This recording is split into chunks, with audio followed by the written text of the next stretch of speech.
Sir Sidhu Moosewala की जो वालदा हैं जो है प्रेग्नेंट हैं और जो है हम मुबारकबाद देना चाहते हैं उस फैमिली को। बस जाहिर है वो बहुत ही ज़्यादा पेन से गुजरे हैं। जवान बच्चे की मौत से बुरी चीज़ इस दुनिया में क्या ही होती होगी, कुछ नहीं। और बाकी ये है कि अंकल औरों ने गेम डाली और आंटी को भी सलाम पेश करना चाहिए। और इनका ताल्लुक सियालकोट से नहीं है। अस्सलाम वालेकुम, मुस्बित शो में बहुत बहुत खुश आमदीद। मैं हूं असद निज़ामी, मेरे साथ हैं अली आफ्ताब। शो को प्लीज़ लाइक और शेयर करें, चैनल को जरूर सब्सक्राइब कीजिएगा। सर कैसे हैं? सर हल्का सा एग्जॉस्टेड लेकिन ज़हनी तौर पे मुस्बत। सैटरडे आ गया है, एक दिन की मुझे छुट्टी चाहिए। सर हम एक दिन की छुट्टी लेंगे ना संडे की। Thank you sir. लेकिन ऑडियंस को नज़र आ रहा होगा कि हम ज़्यादा चेंज नहीं हुए। ये मैराथन सेशंस चल रहे हैं, हम और भी जगह रिकॉर्डिंग्स कर रहे हैं और लुक भी उसी तरह आपको नज़र आ रहा है कि थके हुए हैं, टूटे हुए हैं, लेकिन आवाम की खिदमत में हमेशा की तरह हाजिर है। वाह। तो शुरू करते हैं। हम आवाम से ना हमेशा मांगते हैं कि पेट्रन बने, व्यूज़ लेके आए, शेयर करें, सब्सक्राइब करें। हाँ, अब हमें ना एक मालशिया भी चाहिए। सर हो जाएगा। सर शुरू करते हैं यूएमटी से। यूएमटी का कहा जा रहा है कि उनका जो सॉरी मैं आपकी बात काट रहा हूँ, लेकिन ये मालशिया वाली बात से मुझे याद आया कि ये जो मैं नाम नहीं ले सकता जाहिर है, लेकिन सेट पे जब एक्टर्स आते हैं तो वो जो एक्टर होता है ना जिसकी सबसे बड़ी टीम होती है, पर्सनल टीम, जिसमें महसूस भी होता है, ये वो आदमी होता है जिसको डायलॉग नहीं याद होता। लेकिन सर वो स्टार होता है ना, स्टार डायलॉग याद रखे ना रखे, चुप कर खड़ा रहे तो कुछ भी कर सकता है। हाँ अच्छा, वैसे मैं आपको एक बात बताऊँ, मैंने जिन पाकिस्तानी जितने भी स्टार्स के साथ काम किया है ना, इनमें से ज़्यादातर लोग मुनासिब होते हैं। मतलब ये लेट सवेर कर लें तो कर लें, लेकिन इनको डायलॉग याद हो जाते हैं। कुछ लोग होते हैं सर उनको लगता है कि वो स्टार है, वो बहुत खतरनाक लोग होते हैं सर।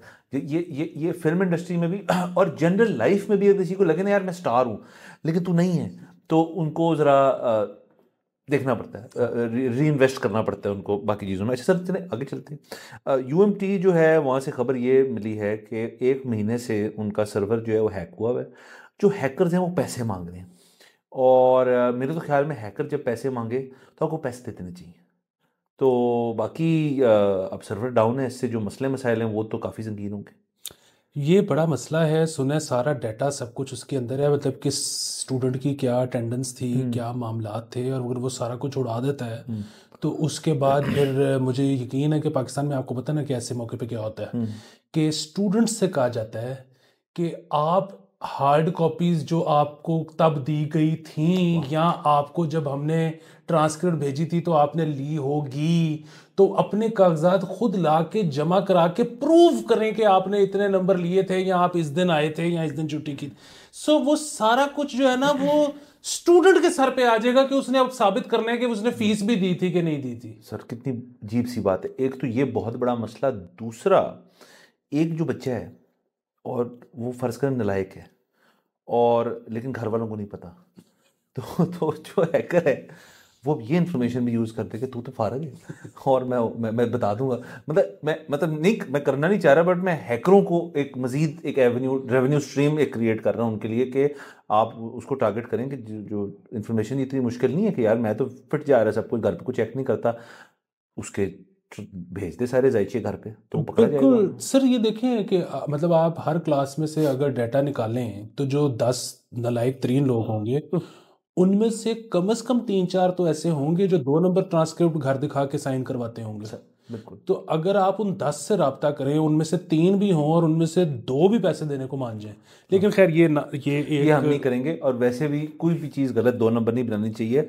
सर दौर वो आ गया है जब तमाम यूनिवर्सिटियाँ और बाकी लोग जो हैं वो जो अपना स्टेशनरी है ना वो water marked security paper stationery लें ताकि ये काम वैसे ही मुश्किल हो जाए। बिल्कुल, ये हम ज़राए तफन्नुन कर रहे थे। कोई गैर कानूनी काम ना कभी आपने करना है ना किसी को उसका मशवरा देना है। सर बिल्कुल ये एक बहुत बड़ा मसला है। और अगेन ये जो यूनिवर्सिटियाँ हैं ये बड़ा दावेदार होती हैं कि हम आईटी में पता नहीं क्या, हमने आईटी स्टूडेंट्स प्रोड्यूस कर रहे हैं या करेंगे या वटेवर, उनके अपने डाटास की हालत है। खैर हमने यूनिवर्सिटीज़ को बेचारों को क्या कहें, हमारे नादरा का डाटा लीक हो चुका है।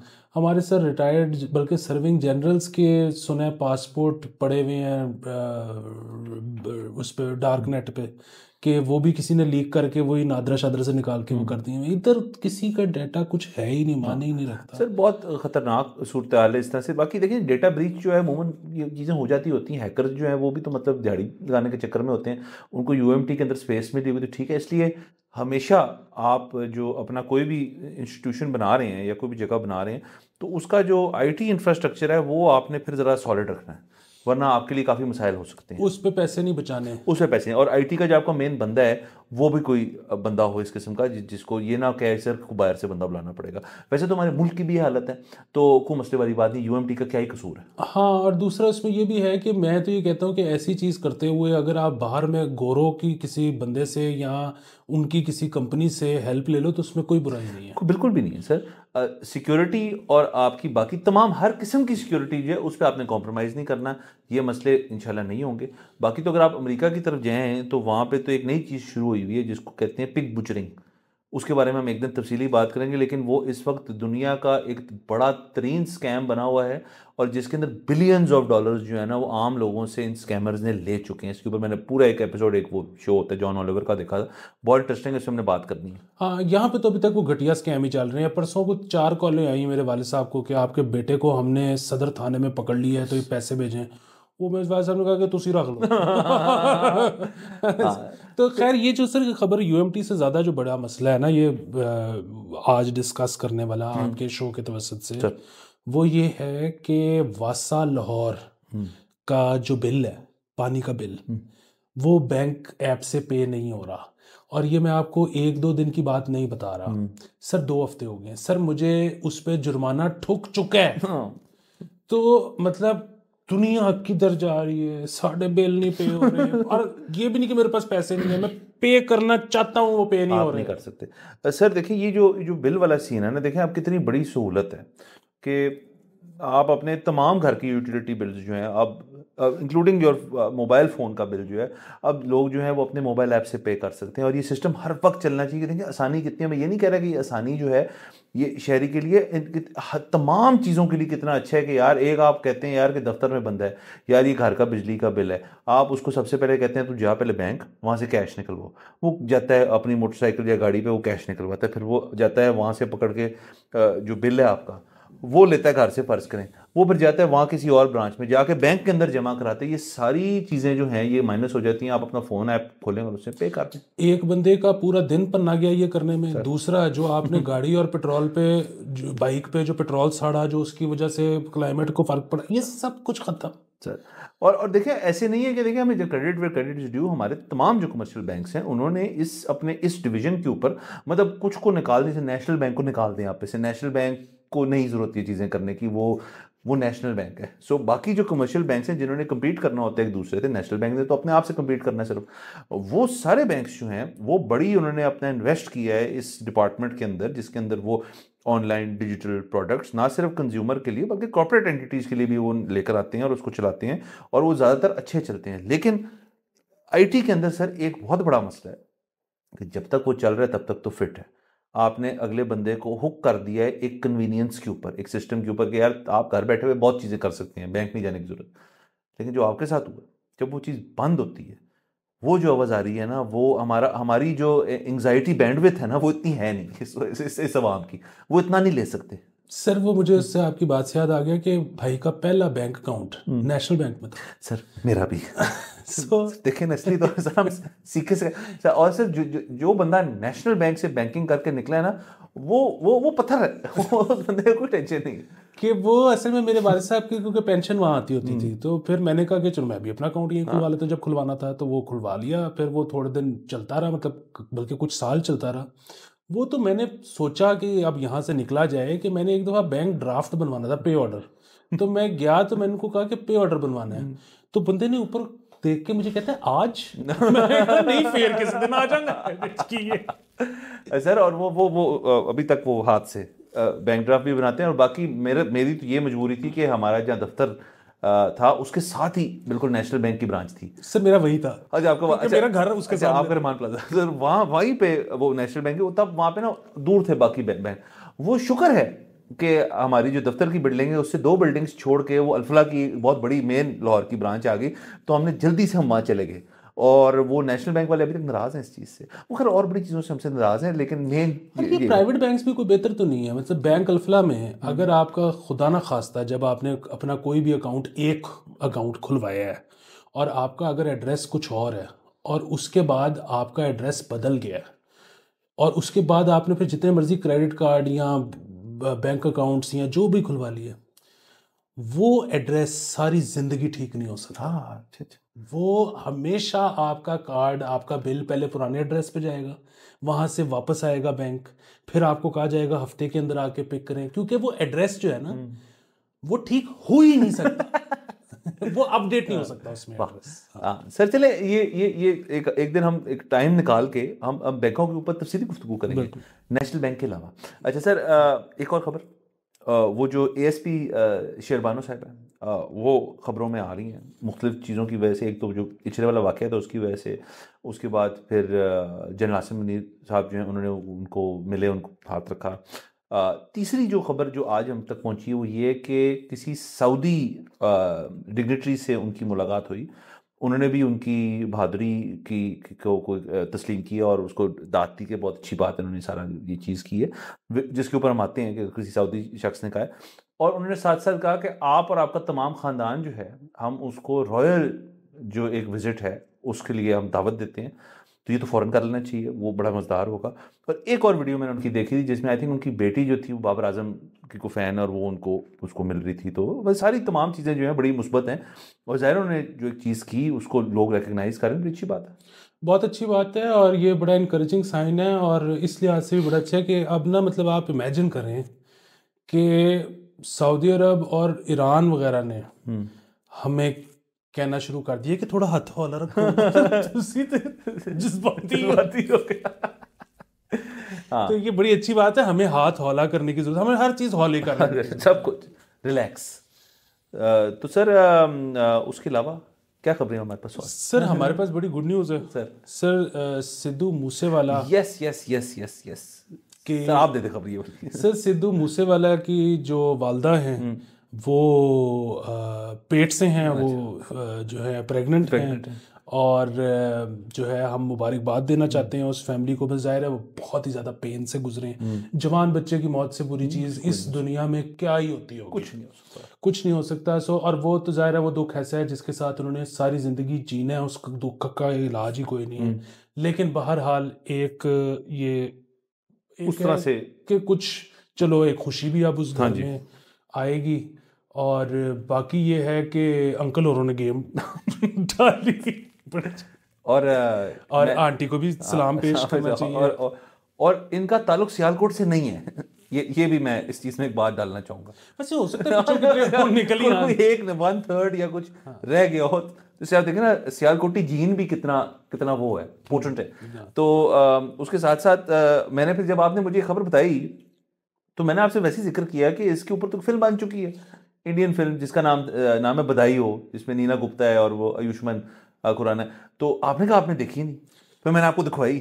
सर उस रात में बड़ा शर्मिंदा सोया हूँ अपने आप से, क्योंकि मतलब इंडियन फिल्म मुझे ना पता हो, कोई और मुझे बता दे, मैं गिर गया उस दिन अपनी नजरों में। तो मैंने फिर खैर कपड़े झाड़ के मैं खड़ा हुआ सर कमाल फिल्म। आपने फिल्म लगाई? मैंने फिल्म लगाई, कमाल, मजे आ गए सर। और वो जो है मतलब ऐसी सॉलिड परफॉर्मेंस बाय एवरीवन। और वो जो लड़की है उसमें मेरे ख्याल में सानिया नाम है उसका, वो मतलब बहुत बड़ी एक्ट्रेस है। वो 2 सीन ऐसे हैं जिनमें से एक तो मैं अभी पॉइंट कर सकता हूँ कि जिसमें वो पहली दफ़ा जब इसको गाड़ी में कन्फ्रंट करती है कि तुम्हें प्रॉब्लम है क्या, और ये जब पहली दफ़ा प्रॉब्लम बताती है तो अब उसकी हंसी नहीं रुक रही। बड़ा इंपॉर्टेंट वहाँ पे मुझे वो हल्की सी वीक लगी, हल्की सी। और एक और जगह पे वीक लगी, मैं इस तरह बता रहा हूँ आपको कि क्योंकि उस फिल्म में वीक परफॉर्मेंस ढूंढनी पड़ती है, मिल ही नहीं रही, कुछ उसमें गलत था ही नहीं। वो जो बाप जिस बंदे ने एक्टर, अच्छा नीना गुप्ता, तो नीना गुप्ता अच्छा, और मतलब ये बाप और नीना गुप्ता तो इतने हरामी एक्टर्स हैं कि मतलब अगर दो किसी और लोगों का भी सीन चल रहा है ना और उनको सिर्फ फ्रेम की कॉम्पोजिशन भरने के लिए एक कोने में कहीं पीछे बिठाया हुआ है, वो उसमें भी कैरेक्टर नहीं छोड़ते अपना। वो फ्रेम को पकड़ लेते हैं वहाँ पे। सर अब देखें, लेकिन इससे हम एक वाइडर कॉन्वर्सेशन पे हैं। ये जो एक्टर है आयुष्मान खुराना, इसकी एक और फिल्म थी जो मेरे ख्याल में बॉर्डर करती है, मैं उसका नाम भूल गया हूँ, बॉर्डर करती है सारी चीज़ पे, कि वो एक डोनर, स्पर्म डोनर होता है। उस फिल्म का नाम मैं भूल गया हूँ। हाँ, मैं भी नाम भूल गया हूँ, लेकिन उसमें जो डॉक्टर है वो भी बहुत बड़ा एक्टर है। लेकिन आप देखें, ये जो टैबू टॉपिक्स हैं कुछ जिनके ऊपर गुफ्तगू नहीं होती, एक तो चले आप मुझ जो है, हम तो करते हैं बातें इस किस्म की चीज़ों के बारे में क्योंकि हम डिस्कस करते हैं वाइडर रेंज ऑफ इश्यूज। एक तो इनको डिस्कस करने की, या इसका मतलब है वहाँ स्पेस है, और इसका मतलब है उनकी इंडस्ट्री जो है, अब उनके पास जो बाकी सारे टॉपिक्स हैं जिसमें romance, hero heroine, action, patriotism से लेके हर चीज़ है, वो तो हो रहा है।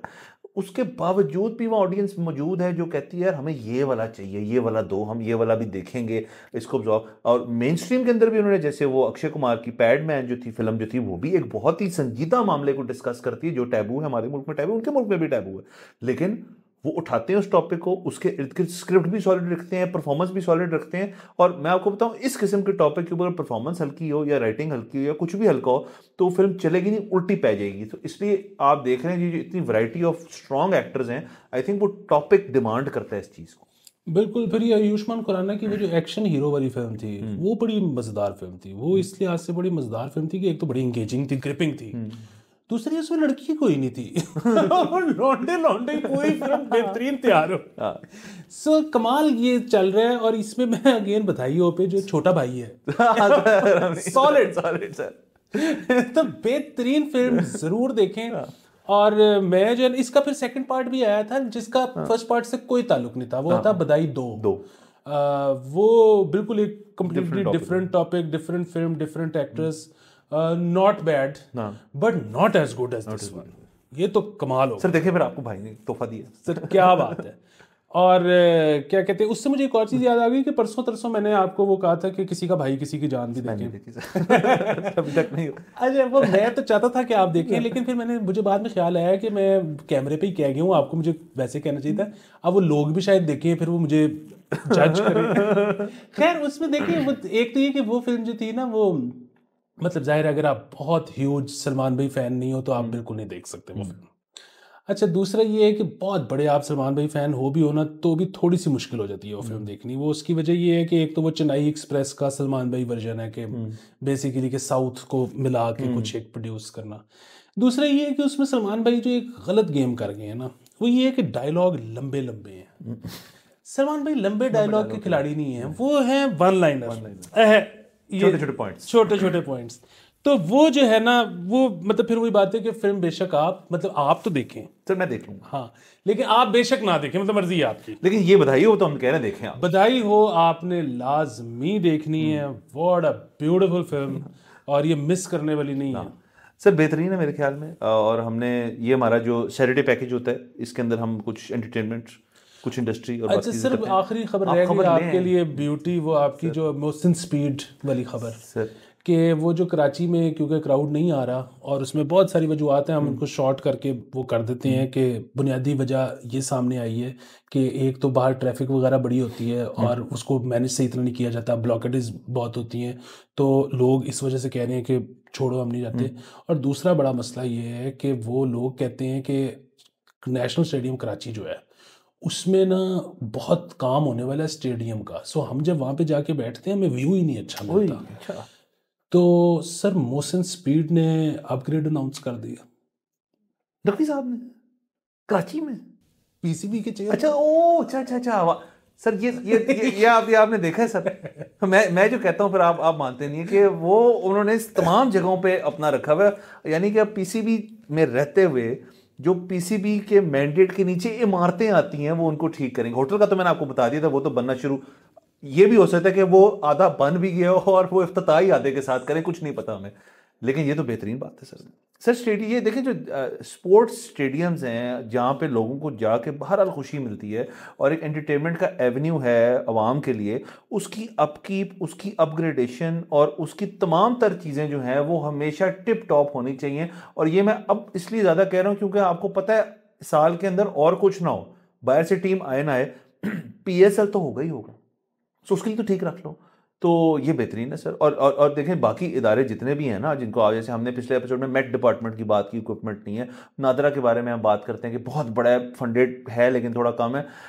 पीसी के पास बहुत पैसे हैं, पीसीबी के पास पैसे हैं, जो मर्जी कर लें, लेकिन टसल जो है उनकी वो हमेशा होती है कि यार ये तो सूबाई गवर्नमेंट का काम है, तुम्हारा काम है ही नहीं। मेरे ख्याल में नकवी साहब कहेंगे कड्डो जी पैसे। तो ठीक है मैंने पता कर हेड च पे ने सर, ये बेहतरीन है, ये आपने अच्छी अगेन सारी तमाम चीज़ें मुस्बत थी। सैटरडे शो हमारा ज़रा उस तरह से डिफरेंट होता है। आई होप ऑडियंस ने एंजॉय किया होगा। लेकिन सर तमाम खबरें हमारी अगर ख़त्म हो गई तो इजाज़त लेते हैं इनसे।